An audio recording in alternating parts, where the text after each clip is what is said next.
Vraiment beaucoup d'émotions, d'humilité, de sincérité. On a vécu un vrai beau moment hier et ça change un peu des autres ballons d'or qui sont parfois touchés, mais très sur deux, quoi. Et ça nous a tous touchés, hein, Brahim?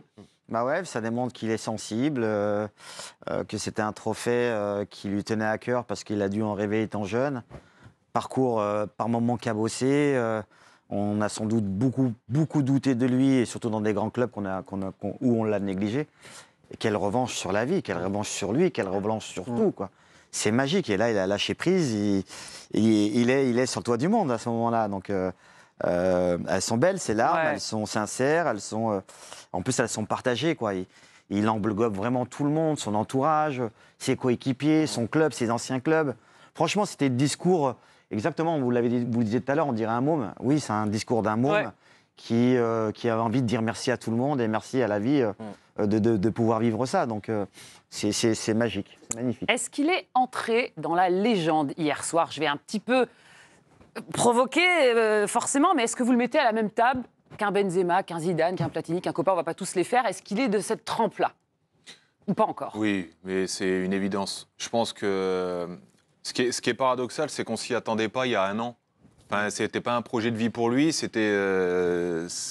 je trouve que entre son discours, sa façon de jouer et toutes les images là de Lina là, qui datent d'il y a 10, 15 ans, 20 ans, quand il a une bouille d'enfant qui kiffe juste jouer et être avec des gens et ses potes, bah en fait, je pense qu'il parle à tout le monde.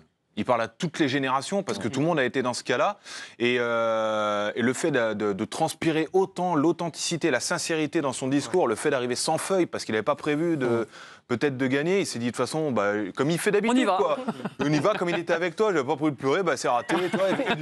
Il est naturel et je trouve que tout le monde avait envie finalement que ce soit lui qui gagne parce que c'était pas prévu au programme à la base. Parce qu'il y avait toujours un petit complexe d'infériorité par rapport à l'aura et à l'internationalité d'un Yamal, quoi, d'un Lamine Yamal. Et là, il a prouvé que non, finalement. Pour moi, ce que j'adore, déjà les larmes sont absolument... Moi, par exemple, je suis un amoureux absolu du football, mais j'ai beaucoup de mal avec le football d'aujourd'hui. Je ne m'y retrouve plus.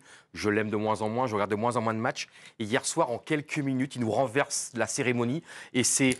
évidemment qu'il est rentré dans la légende, il est à la taille des plus grands, et c'est vraiment ces larmes, on les oubliera jamais, parce qu'on peut tous être Ousmane Dembélé. Parce que tu te rends compte, prenons déjà en équipe de France, Coupe du Monde 2018. Il fait son premier match titulaire contre l'Australie, après il disparaît de la circulation. Tu as vu, il paye le mauvais premier match, il revient juste le troisième match, et après, entre 8e, quart, demi-finale, il joue jusque 2 minutes, je crois, un match. Il joue rien. 2021, il se blesse à l'Euro 2021 contre la Hongrie. On le revoit plus. Et à la Coupe du Monde 2022, la finale, qu'est-ce qui arrive à la 41e minute? Ça arrive peu quand même. Il se fait remplacer. Il est à la 41e minute du jeu. Didier Deschamps lui dit, toi et Giroud, vous sortez. Il faut quand même s'en remettre. Et c'est quelqu'un. Il signe au Barça. À ce moment-là, son corps est parfait. Et là, son corps le trahit, son corps le lâche. Et avec, entre 2017, 2019, 2020, un nombre incalculable de blessures à la cuisse gauche, cuisse droite, cuisse gauche, cuisse droite. Opération en Finlande une première fois, opération en Finlande une deuxième fois. Et moi, c'est ce que j'aime avec ce gars-là. C'est pour ça qu'on peut tous être Ousmane Dembélé. Parce que tu as connu des obstacles, il a connu des bas, des très mais Yo-Yo, il avait une part de responsabilité bien aussi sûr. Avant. Je veux dire, il y a eu une progression aussi intellectuelle et par rapport au fait qu'il considère en fait son métier comme vraiment son métier.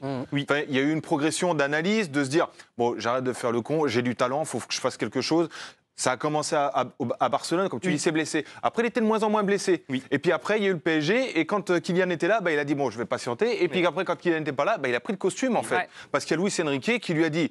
T'as un truc entre les pieds là qui est pas normal, donc il va falloir que tu te mettes dedans et que t'emmènes tout le monde avec toi. Et tu vois, sa haine de la défaite quand il y avait des gros plans sur lui pendant toute la saison. En fait, toi, tu sais ce que c'est, Brahim. En fait, tu vois dans le regard, le gars, il a pas le temps de rigoler. Il est plus là pour ça, en fait. Ouais. Mais tu le vois sur la finale. Tu vois, quand il est sur la surface de réparation et qu'il fixe le gardien, ses yeux. Ah, pour presser. Ouais. Juste pour cette image, en fait, elle dit toute sa détermination, elle dit tout de sa volonté de vouloir gagner et de faire abstraction de tout ce qu'il y avait autour. Franchement, moi, cette image-là, elle me donne envie de dire... Eh bien, regarde, une telle envie sur cette saison. Ouais. Et c'est pour ça que c'est un beau ballon d'or. Tous les murs qu'on a voulu ou pas, qu'il y avait Yamal face à lui, qu'il y avait des mégastars. Ouais. Eh ben, on allait se focaliser sur ce qu'il a fait réellement. Et ce que j'ai adoré aussi, c'est qu'à un moment donné, son histoire est absolument incroyable. Il mangeait un petit peu et à un moment donné, il a pris un nutritionniste, un cuisinier. Et il a commencé à aimer la dorade et le bar. Et moi, j'adore la dorade et le bar. C'est une belle anecdote. Vive le poisson. Sa vie a basculé quand il a commencé à aimer la dorade. Je me demandais à quelle heure on arrivait vers la bouffe. C'est important, il faut manger du pain. Ah, mais c'est important de manger, t'as raison, Yo-Yo. Mais c'est vrai que sur Barcelone, il avait une hygiène de vie Un peu moins dégueulasse. Hein, top. Pas sérieuse. c'est pas, Il y a pas eu digne d'un beaucoup, niveau. il y a eu beaucoup de réactions au sacre d'Ousmane Dembélé, notamment du côté de Marseille, où son ami Pierre-Emerick Aubameyang, avec qui il a joué du côté du Borussia Dortmund, est revenu justement sur le sacre du Parisien. Pour lui, il n'y avait pas photo, c'est amplement mérité. Écoutez-le.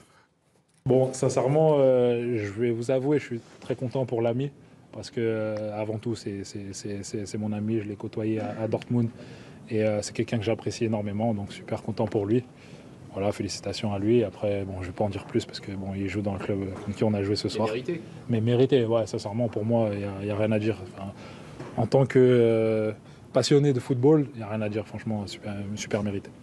D'autres coéquipiers ou anciens coéquipiers ont réagi au sac de Dembélé. Kylian Mbappé sur les réseaux sociaux, sur son compte Instagram, c'est les émotions, mon frère, tu mérites 1000 fois, a écrit l'attaquant du Real. Et Lionel Messi, l'idole d'Ousmane Dembélé, oui, Léo Messi, grande Deus, félicitations, je suis tellement content pour toi, tu le mérites. On a rarement vu Léo Messi comme ça, être aussi content pour un de ses coéquipiers qui n'est pas argentin quelque part. Ben non, il le fait pas à chaque fois. Et parce que Ousmane Dembélé, ça qui est aussi extraordinaire, l'unanimité dans tous les vestiaires où il est passé, il est aimé, il est adoré, c'est une sorte de bout en train, toujours à rigoler, ce qui permet aussi de réduire la pression dans un vestiaire. Il n'a jamais été dans des embrouilles. Et ça qui est formidable aussi, tu vois, tu as un ballon d'or qui est aimé. Et moi, je trouve quand même la grande classe de Mbappé, parce que depuis quelques mois, il voit tous les trophées passer en dessous de lui. Il a été très très bien après la finale de la Ligue des Champions. Ouais, il a été très très bien à la Coupe du Monde des clubs, alors que son club, il a pris une branlée avec le PSG, pardon, le raclé.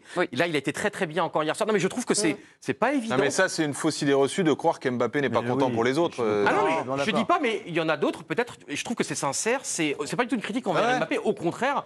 Non, mais ça vient renforcer encore le fait que c'est peut-être un mec aussi d'équipe, quoi. Et Exactement. puis autrement que vous n'avez peut-être pas vu, parce que ça s'est passé après la cérémonie, alors il a remercié ses copains, ses coéquipiers, son équipe, etc. Et les supporters, parce qu'il y a eu beaucoup d'ultras qui se sont rassemblés hier au Théâtre du Châtelet.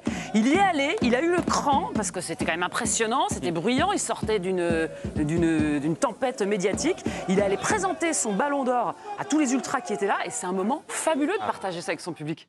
Non, mais en plus, il a tendu le ballon d'or. Ouais. Les supporters ont pu le toucher.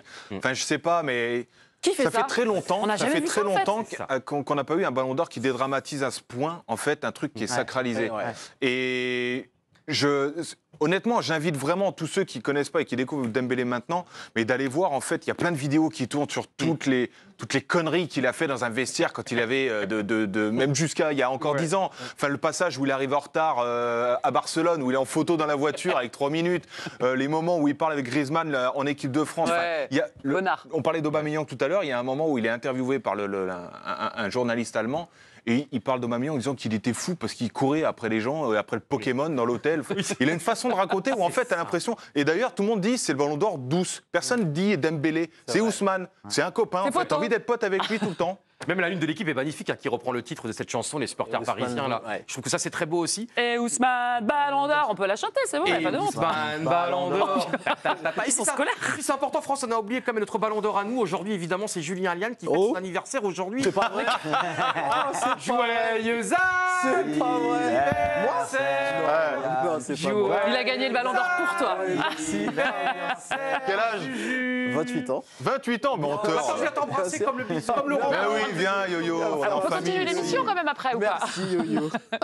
Je suis son Laurent Blanc. 38 ans. Fabien Barthez. Non, mais Juju, puisque c'est ton anniversaire, Oui, il faut que qu'est-ce tu qu'il y me parles d'un chiffre impressionnant qui concerne Ousmane Dembélé, ah oui, c'était la première fois qu'il était nommé pour le Ballon d'Or et il le remporte. C'est du jamais vu, voilà.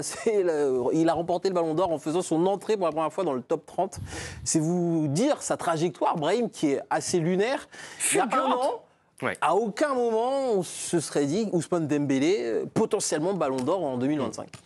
Je pense qu'il y en a plein qui pouvaient penser qu'il était même plus dans le coup. On pensait même qu'il allait revenir avec des blessures et ainsi de suite. Est-ce que ces temps de forme étaient passagères ou pas? Il y avait encore ce doute-là en réalité. Mais c'est vrai qu'il y a eu un déclic chez lui. Alors, je pense que Enrique a joué beaucoup. Alors, je rêverais sincèrement d'avoir cette causerie et d'être là à ces moments de causerie. Je pense qu'il a su trouver les bons mots, les bons éléments et qu'il lui a mis autour de lui tout ce qu'il fallait pour être serein et avancer avec son jeu. Parce qu'au final, on ne l'a pas transformé. On l'a juste amélioré dans son jeu et beaucoup plus efficace quand il est devant. C'est son dernier geste qui pose des problèmes. Ouais, mais tu te rappelles, Brahim, du nombre de gens qui disaient en fait, si Dembélé il arrive à mettre des buts, c'est un ballon d'or. On le dit depuis des années, tu vois. Et en fait, ce qui s'est passé, pour moi, c'est que Luis Enrique, là où il a une part de responsabilité qui est considérable, c'est que le replacement de Dembélé dans l'axe pendant une période où, quand même il avait même commencé déjà à Barcelone, il est replacé dans l'axe et le mec, Dembélé commence à progresser dans ses déplacements, dans son jeu et dans sa lucidité. Il arrête de dribbler 4 mecs et envoyer le ballon au poteau de corner. Maintenant, il en dribble peut-être qu'un ou deux, mais par contre, il sait finir. Et enfin, moi, je me rappelle de ce discours. Tout le temps, on entendait ça. Et c'est vrai qu'il a envoyé des parpaings sur le parking à chaque fois. Mais là, depuis qu'il cadre, en fait, il est décisif. Donc, tu veux dire quoi? Autre élément important pour conclure. Apparemment, l'écart entre le 1 et le 2, c'est costaud. Apparemment, il n'y a pas eu match. C'est ce que le rédacteur en chef de France Football, Vincent Garcia, a dévoilé hier chez nos copains de l'équipe du soir. Vous retrouverez le détail des votes samedi dans vos kiosques, mais visiblement, il n'y a pas eu match. Ousmane, je crois, a emporté largement l'adhésion de nos jurés du Ballon d'Or.